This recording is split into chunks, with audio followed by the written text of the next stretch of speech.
Assalamualaikum warahmatullahi wabarakatuh. Saya Safira Malinisa, NPM 2017-051015 dari kelas C. Video ini merupakan tugas pengganti kuis 2 responsi matematika distrik, yaitu review materi pertemuan ke-6, 7, 8, dan 9.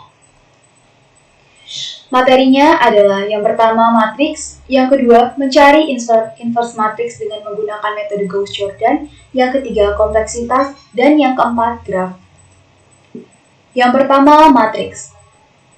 Matriks adalah susunan bilangan, simbol, atau ekspresi yang disusun dalam baris dan kolom dan diapit dengan tanda kurung atau kurung siku. Suatu matriks dinotasikan dengan huruf kapital. Matriks merupakan array dua dimensi. Sebuah matriks mempunyai ukuran yang disebut dengan ordo. Ordo matriks berbentuk n kali m, dengan m adalah baris dan n adalah kolom. Matriks A adalah contohnya sebagai berikut. A, I, J disebut dengan elemen matriks pada baris ke I dan kolom ke J. Di sini adalah contoh matriks yang disimbolkan dengan angka. Matriks tersebut berordo 3 kali 4. Transpose matriks. Matriks transpose merupakan matriks yang mengalami pertukaran elemen dari kolom menjadi baris atau sebaliknya. Matriks transpose dinyatakan sebagai M, kemudian ada tanda T kecil di atas seperti ini. Di sini ada contoh 1, 2, matriks A yang isinya 1, 2, 5, 3, 4, 9 ditransposkan akan berubah menjadi 1, 5, 4, 2, 3, 9 karena dia menukar elemen baris dan kolomnya. Operasi pada matriks. Yang pertama, operasi penjumlahan dan pengurangan. Penjumlahan dan pengurangan pada matriks dapat dilakukan apabila kedua matriks berukuran sama. Elemen yang dijumlahkan atau dikurangi adalah elemen yang letak atau posisinya sama. 2. Perkalian matriks. Perkalian pada matriks dilakukan dengan cara mengalihkan baris dengan kolom, kemudian menjumlahkan hasilnya dan menempatkan pada posisi baris dan kolom yang dikalikan. Sebagai contoh ada matriks A 5, 3, 1, 1, 2, 0 dan B ada min 2, 1, 3, 2, min 1, 4. Kita akan mengalihkan baris matriks A yang pertama akan dikalikan dengan kolom matriks B yang pertama. Seperti ini, seterusnya seperti itu. Sehingga hasilnya adalah min 20, 3, 4, 5. Selanjutnya determinan matriks. Setiap matriks segi M mempunyai nilai yang disebut dengan determinan, yang dinyatakan dengan determinan M. Determinan M atau tanda seperti ini. Determinan menyatakan volume dari suatu bentuk geometri dan memiliki informasi yang berkaitan dengan pengaruh transformasi linier terhadap daerah atau volume suatu objek. Ada dua metode, di sini yang pertama adalah metode Sarus, yang kedua adalah metode minor kofaktor. Untuk metode Sarus berukuran 2x2, berordo 2x2, maka rumusnya adalah AD min BC. Sedangkan untuk yang berordo 3x3, maka rumusnya seperti ini. Yang kedua, metode minor kofaktor, yaitu dengan menghilangkan baris ke I dan kolom ke J dari suatu matriks. Jadi kita cari anak matriksnya, kemudian cari determinannya. Yang selanjutnya ada inverse matriks. Inverse matriks adalah kebalikan dari sebuah matriks. Matriks yang memiliki inverse adalah matriks segi, yaitu matriks yang berordo sama. Yaitu inverse matriks dirumuskan dengan simbol seperti ini. A inverse adalah 1 per determinan matriks dikali dengan adjoint matriks. Dari rumus ini dapat kita lihat bahwa determinan matriks tidak boleh sama dengan 0. Jika determinannya sama dengan 0, maka inverse-nya tidak ada. Materi kedua ada inverse matriks dengan metode Gauss-Jordan. Cara mencari inverse matriks menggunakan metode Gauss-Jordan adalah sebagai berikut.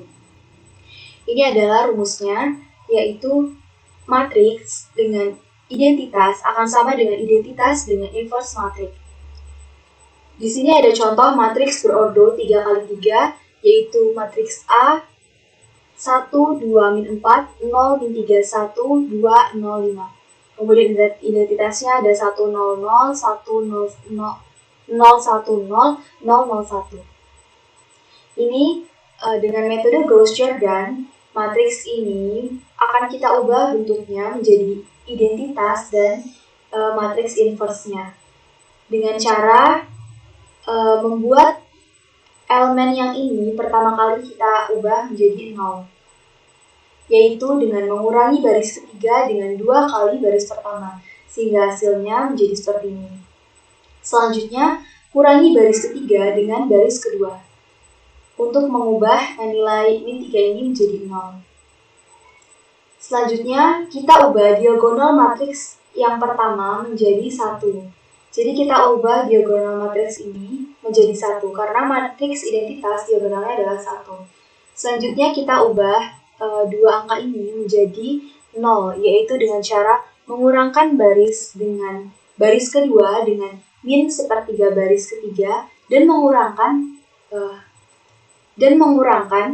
baris pertama dengan min 4 baris ketiga, sehingga hasilnya seperti ini. Selanjutnya langkah terakhir yaitu dengan mengubah angka 2 ini menjadi 0, yaitu dengan mengurangi baris pertama dengan 2 kali baris kedua. Sehingga inverse matriksnya adalah 4/9, min 14 per 36, 17 per 3, min 1 per 18, min 13 per 36, 1 per 3, min 1 per 6, min 1 per 12, dan 1. Materi ketiga, kompleksitas algoritma. Sebuah masalah dapat mempunyai banyak algoritma penyelesaian. Contohnya masalah pengurutan atau sort, ada banyak puluhan algoritma pengurutan. Sebuah algoritma tidak saja harus benar, tetapi juga harus mampus atau efisien. Algoritma yang bagus adalah algoritma yang mampus. Kemampusan algoritma diukur dari waktu, time, dan eksekusi dan kebutuhan ruang atau memori. Algoritma yang mampus ialah algoritma yang meminimumkan kebutuhan ruang dan waktu. Model perhitungan kebutuhan waktu. Menghitung kebutuhan waktu algoritma dengan menggunakan waktu sesungguhnya dalam detik ketika algoritma dieksekusi oleh komputer bukanlah cara yang tepat. Mengapa demikian? Karena setiap komputer dengan arsitektur berbeda mempunyai bahasa mesin yang berbeda pula, sehingga waktu operasi antara komputer satu dan yang lainnya berbeda. Dan alasan yang kedua adalah compiler bahasa pemrograman yang berbeda menghasilkan kode mesin yang berbeda waktu setiap operasi antara compiler satu dengan compiler yang lainnya. Kompleksitas ruang SN diukur dari memori yang digunakan oleh struktur data yang tepat yang terdapat di dalam memori sebagai fungsi dari ukuran masukan N. Dengan menggunakan besaran kompleksitas waktu atau ruang algoritma, kita dapat menentukan laju peningkatan waktu atau ruang yang diperlukan algoritma dengan meningkatnya ukuran masukan N. Misalkan algoritma pengurutan 1000 elemen larik, maka N-nya adalah 1000. Kemudian ada algoritma TSP pada sebuah graf lengkap dengan 100 simpul, maka N-nya adalah 100. Selanjutnya ada algoritma perkalian 2 buah matriks berukuran 50 x 50, maka N-nya adalah 50. Contoh operasi khas di dalam algoritma. Ada algoritma pencarian di dalam larik, algoritma pengurutan, algoritma 2 buah matriks, algoritma perkalian 2 buah matriks. Model perhitungan kebutuhan waktu di sini ada contohnya, yaitu ada algoritma menghitung rata sebuah larik atau array. Di sini ada sum yaitu 0, for i sama dengan 1 to n do.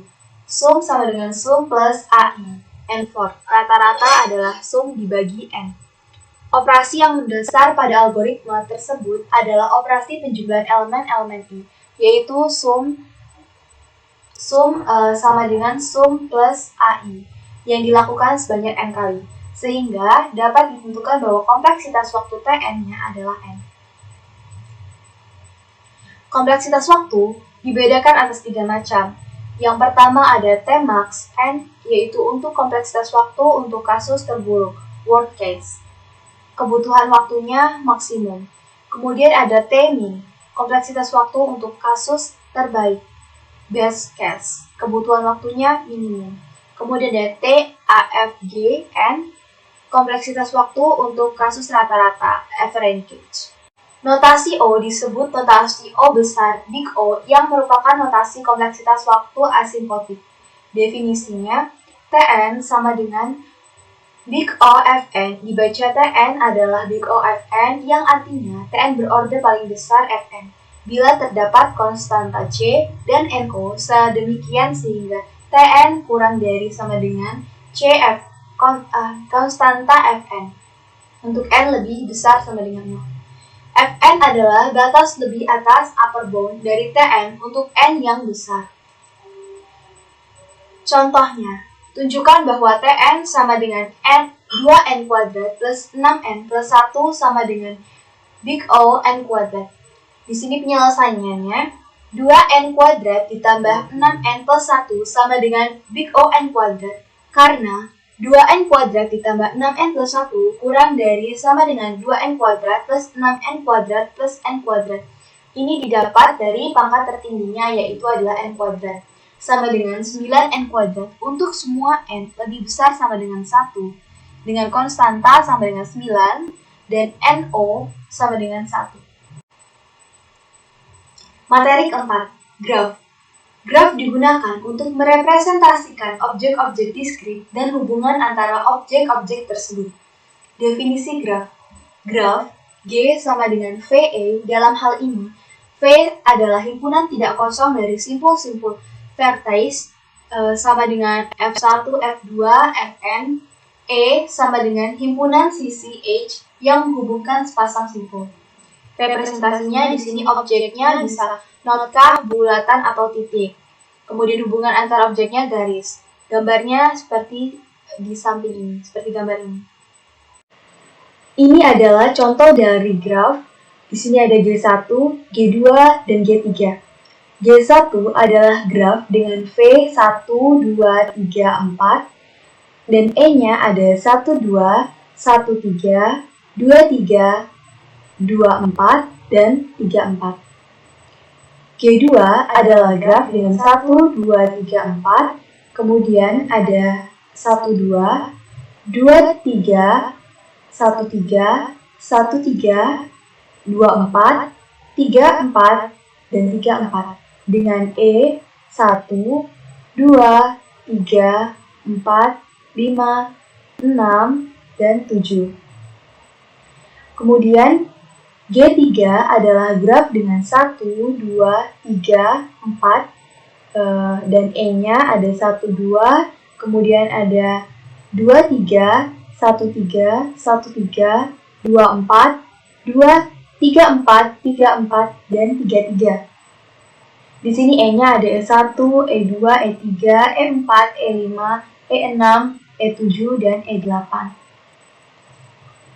Pada G2, sisi E3 dan sisi E4 ini disebut sebagai sisi ganda, multiple edge atau parallel edge, karena kedua sisi tersebut menghubungkan dua simbol yang sama, yaitu simbol 1 dan simbol 3. Kemudian pada sisi G2, pada gambar G2, yaitu di sini ada sisi E8, 3, ini dinamakan gelang atau kalang atau loop, karena ia berawal dan berakhir pada satu simbol yang sama, yaitu simbol 3. Jenis-jenis graf. Berdasarkan ada tidaknya gelang atau sisi ganda pada suatu graf, maka graf digolongkan menjadi dua jenis. Yang pertama ada graf sederhana, simple graph, dan yang kedua ada graf tak sederhana, unsimple graph. Graf yang tidak mengandung gelang ataupun sisi ganda adalah graf sederhana. Contohnya pada gambar G1 tadi, pada graf G1. Dan graf tak sederhana berarti adalah graf yang mengandung sisi ganda ataupun gelang. Itu contohnya pada G2 dan G3. Kemudian berdasarkan orientasi arah pada sisi, maka secara umum graf dibedakan atas dua jenis. Yang pertama graf tak berarah, undirected graph, dan yang kedua graf berarah, directed graph atau digraph. Para graf yang sisinya tidak mempunyai orientasi arah disebut graf tak berarah. 3 buah graf pada gambar sebelumnya tadi adalah gambar graf yang tak berarah. Sedangkan graf berarah adalah yang setiap sisinya diberikan orientasi arah Atau seperti gambar di sini. Ini gambarnya, grafnya memiliki tanda panah untuk menunjukkan arahnya. Dia adalah graf berarah. Baiklah, sekian materi yang dapat saya sampaikan. Mohon maaf bila banyak kekeliruan dan kesalahan. Saya akhiri. Wassalamualaikum warahmatullahi wabarakatuh.